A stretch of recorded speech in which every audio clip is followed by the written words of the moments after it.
I'm going to talk about another US government-funded NGO involved in the ongoing anti-government protests here in Thailand. It's called Internet Law Reform Dialogue, or iLaw. But before I talk about iLaw, I want to ask a rhetorical question.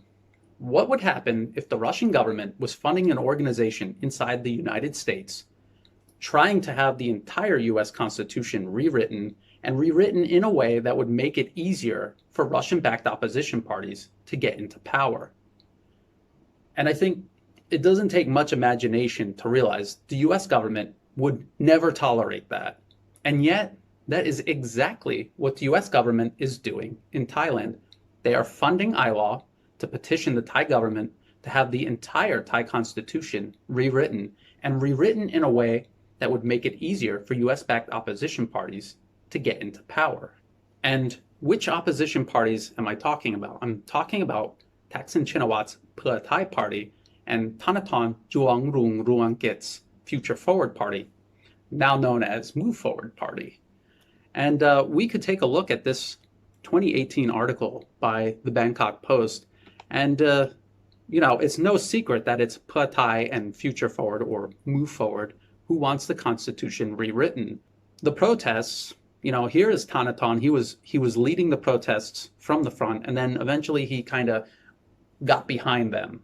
And they're still making demands that are obviously only benefiting Thanathorn and Thaksin. And so if we look at a more recent article, the three key demands of these protests, clearly one of them is the passage of amendment bills to pave the way for a brand new charter. And that's where iLaw comes in. iLaw is the organization behind the petition. In Thailand, if you can get 50,000 signatures, the government has to consider the petition. So that's what iLaw did. So you have a US government-funded organization creating a petition to ask the government to have the entire Constitution rewritten. And we see clearly that this is a demand of the billionaire-led opposition.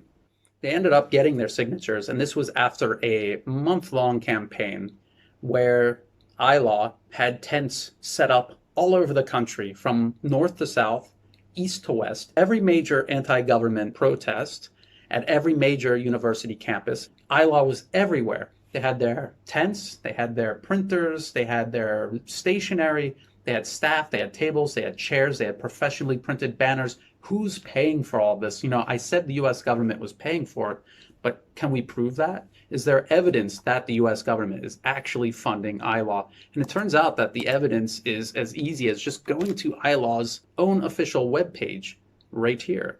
So this is under Gilgap Rao. And if you scroll down, this is all in Thai here, and we can see Open Society. This is linked to convicted financial criminal George Soros.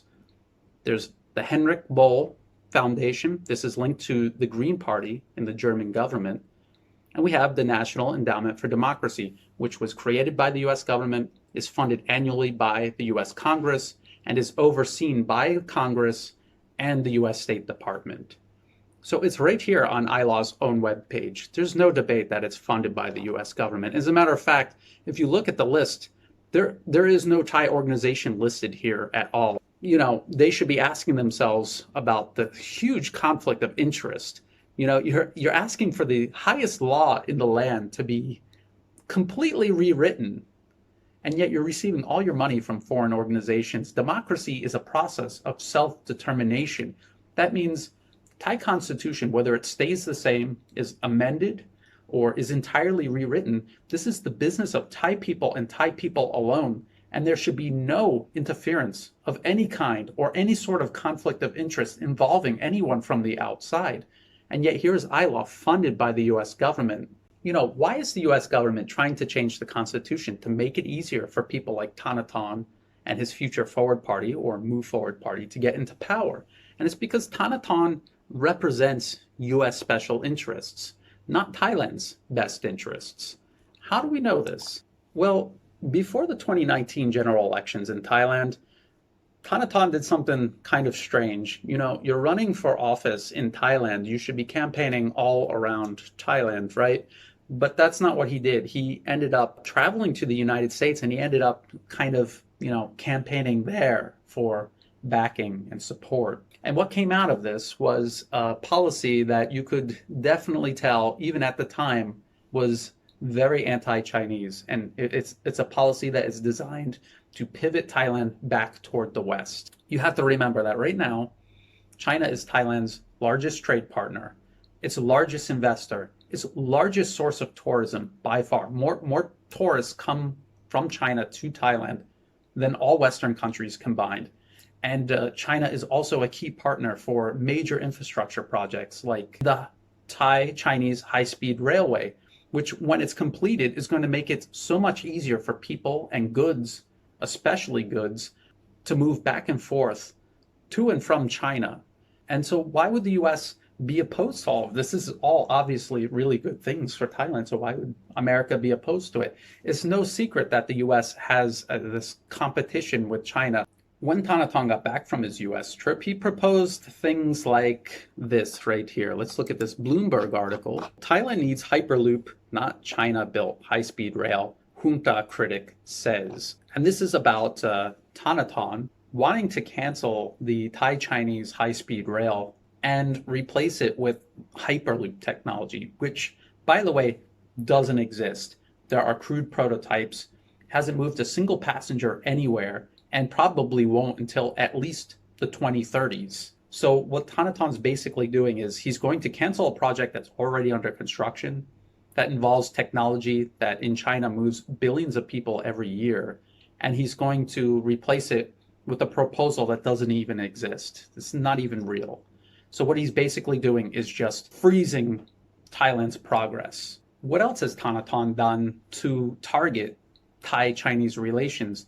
He traveled to Hong Kong. He met with Joshua Wong. And as a matter of fact, his relationship with Joshua Wong was to such an extent that China had to formally protest.